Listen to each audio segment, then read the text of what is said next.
Hey, what's up everybody? Thanks for clicking on the video. This is David Pendleton. I'm going to cover holes number 4, 5, and 6, Pro Division qualifying round international party 9-hole cup tournament. So off to a really good start in pro.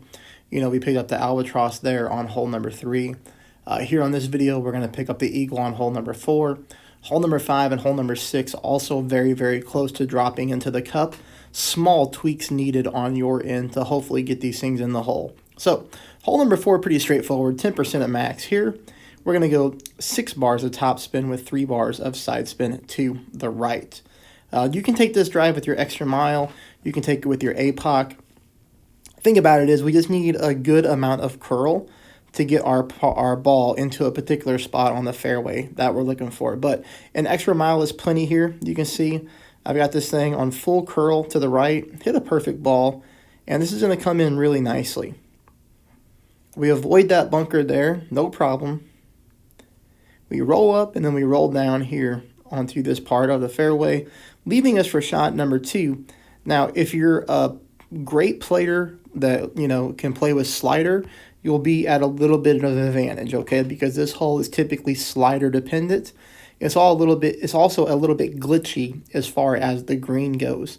But that's okay. We can get around that with a little bit of backspin. But here, I played it 20% at mid. I had no issues dropping it with a perfect shot. So 20% at mid distance. You'll notice here, 2 bars of backspin. Gets the very end of that ball guideline nice and tight, fully developed through the end of the hole. I practiced this shot a few times. I was 3 for 3 with it.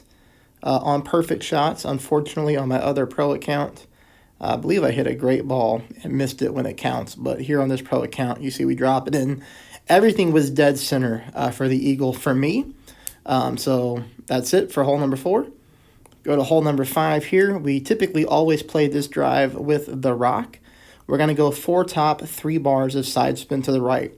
You're going to notice that for me with the rock 9, I start at the plus 9 yard mark with my red ring at the rough. The reason that I do that is because I know with the wind around 5 miles per hour, I am able to get myself pulling accurately just before I go into overpower, as you saw right there. Here again, heavy curl. We're going not as heavy as we did on hole 4, but we are going with a full ball of curl to the right. And we're just looking to pound this ball right up the fairway, just like we do here. You see it comes in very nice, leaving us for shot number 2. Shot number 2 is definitely a long-range albatross, but we are taking a direct path at the hole here. You're going to notice I put a smidge of top spin on. I do that just because I'm backing my target up a little bit here on the second part of the fairway.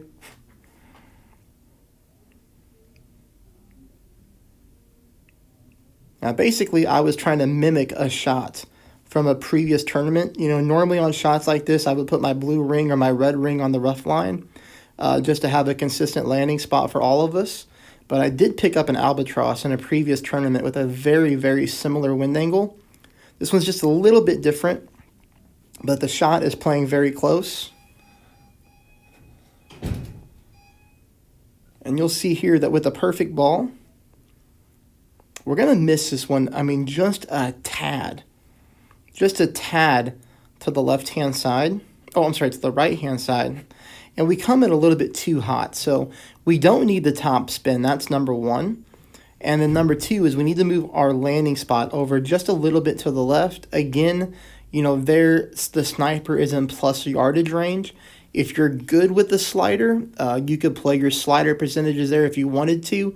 But that would probably have to increase the elevation of the shot. So I try to keep everything super simplified on my pro walkthroughs. If you're new to the channel, there I'm just playing at 10% at max and then allowing you to tweak the landing spots. So in Pro Division, especially when we play with a Kingmaker, we're really reducing the wind. You can play slider to be 100% accurate, but in these low winds that a Kingmaker gives us, we can also just offset our shots to get the same type of result, right? So if you're new to the channel, that's a little bit of what I do, and then we go here to the next hole. Playing this one 20% at mid. Again, I've got a lot of old replays on this hole. We've had this one quite a few times. It felt like last year. 2 bars of backspin, 1 bar of side spin to the right, 20% at mid. The thing with this one is try to find that good consistent landing spot. Yellow ring at the top of the rough. You can see here I have my entire ball guide line outside of the cup. So the left side of my ball guide line is sitting on the right edge of the hole, like the outer part of it. Very low wind here, only 4.7. Let's keep that in mind, because also here with the offset to the right and a low wind push to the left, the speed comes in perfect, but I still miss to the left-hand side. We're going to have to offset that shot even more to the right-hand side. So there's holes 4, 5, and 6. I'll continue to play the rest throughout the day, and I hope this is working out well for everybody. Thank you.